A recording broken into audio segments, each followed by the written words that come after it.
Hey gang, hope you guys are doing well today. What I've got for you is I'm going to, which I've already done, but disassemble your CT70 rear shocks and then put them back together new. So as we go along, I'm going to illustrate kind of the process that we use here at Little Bikes. And you won't see me tear one apart because actually I did that ahead of time, so I wish I would have saved it, but you'll see how it goes back together and you'll just reverse that process and take one apart. So what I'd like to do is start with you. I've jumped ahead a little bit. We have got the shock part already polished, so our lower part is polished and ready to go. We take out the rubber when we polish everything and we start over. And then as we go, we tape this off, because we're going to go back here in the media cabinet and blast this stem section so our paint sticks to it well.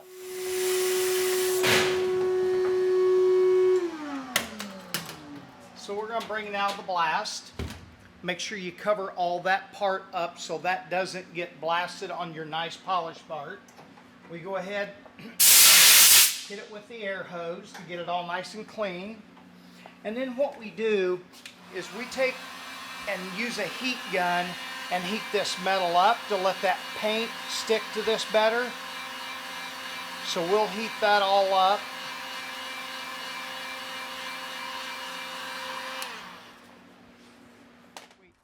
And here we are outside again. We're going to give this a light coat of paint using the Honda Cloud Silver.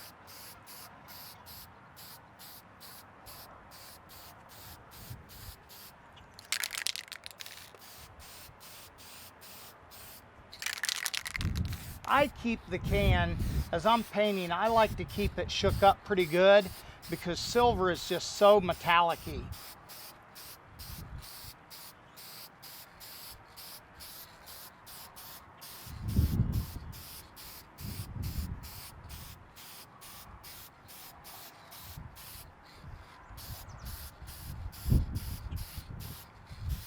Looks like we got a nice even coat all the way all over. Then when we come back in, we'll go ahead and use the heat.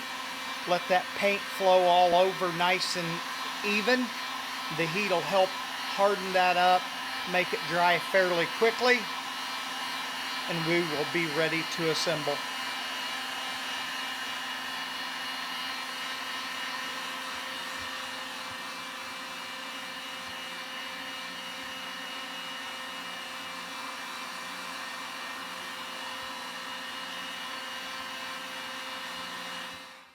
So what I do is to prep everything to get ready to go back to assemble. I go ahead and clean all my rubber and all my plastic bushings. I clean with hot water in the sink and an SOS pad. And that'll clean all the grit because they come with grease and grit and 50 years of dirt. So what I like to do is clean all this up. If the rubbers or the mounting bushings are okay, we do reuse them. Otherwise, you can get, Honda still makes them today, so you can get them new from Honda as well.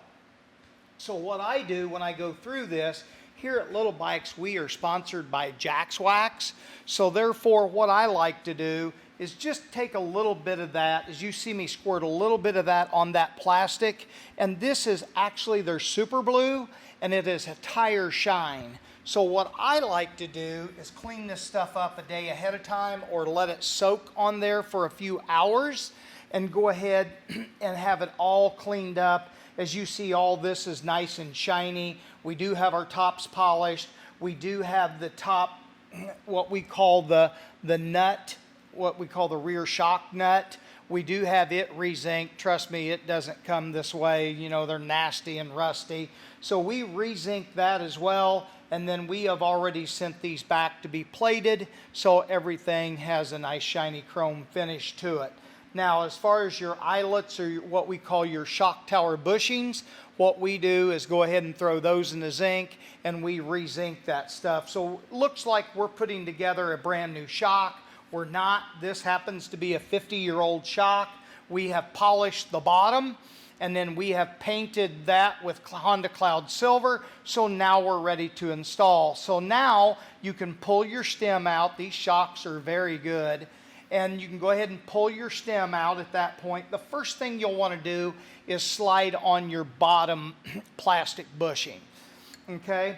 And when you slide that on, the second thing to go on would be what you call your bottom out rubber, and that way if the shock ever bottoms out, this tries to hit there first. Keep in mind when you go on with your nut, the flat portion goes to the top, okay?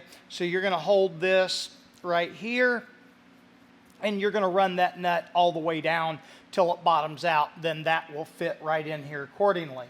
Take the spring and put it back on. The closest coils that are closer together goes at the top, and the ones that further away goes on the bottom. So you're gonna simply slide that over, and everything fits well there. I want you to go ahead and just push down on that and get that seated in place, and then take your plastic on the top, which is our top, to keep any kind of vibration or rubbing, our shock top, or what we call our shock cap, and this happens to be candy apple red that we're using. I want you to go ahead and push down on that and wiggle that back and forth until you get this right in the center like you see that right there. And then go ahead and start your shock top.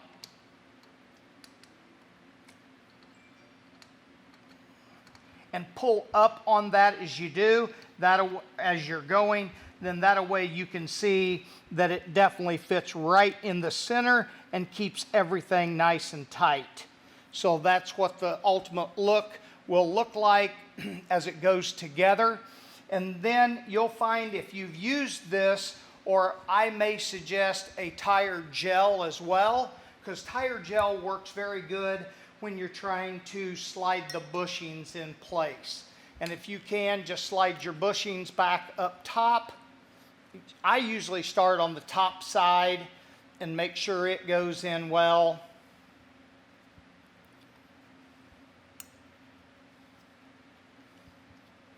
And you can see that we've got a really nice fit right there.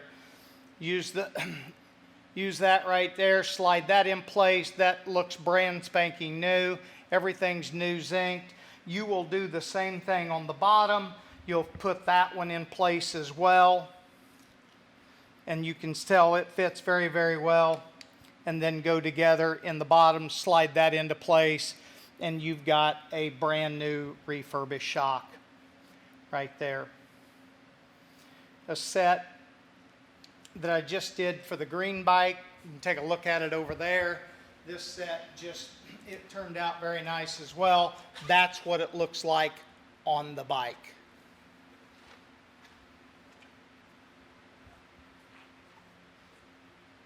Thank you guys for viewing today.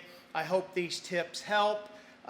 You can sure subscribe to our channel and check out all the other videos that we do as well. We're going to be hitting over the next couple months several, probably try to do at least 2 a week. And keep in mind that if you have any questions, you can reach out to us through our website, which is lil-bikesrestoration.com. And you can like us on Facebook and reach out to us through Facebook as well. Thank you guys for subscribing to our YouTube channel. Have a great day.